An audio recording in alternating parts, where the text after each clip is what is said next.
অনেক দিন আগের কথা। এক দূরের রাজ্যে ছিল এক রহস্যময় নীল পাহাড়।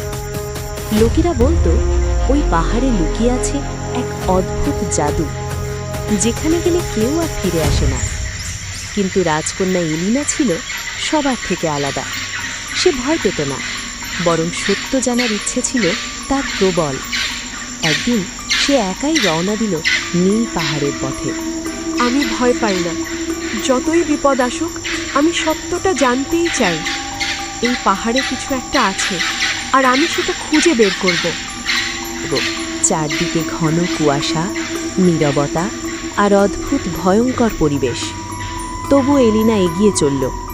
অবশেষে পাহাড়ের চূড়ায় সে একটি রহস্যময় দরজা খুঁজে পেল। কে কে তুমি? আমি এক অভিশাপে বন্দী, ধীরে ধীরে পাথরে পরিণত হচ্ছি। শুধু সত্যিকারের সাহস আর ভালোবাসায় আমাকে মুক্ত করতে পারে।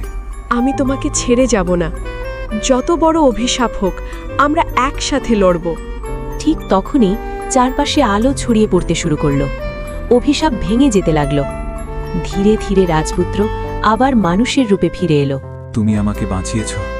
তোমার সাহস আর ভালোবাসা আমাকে নতুন জীবন দিয়েছে। নীল পাহাড় আবার আলোয় ভরে উঠল। ফিরে এলো জীবন আর আনন্দ।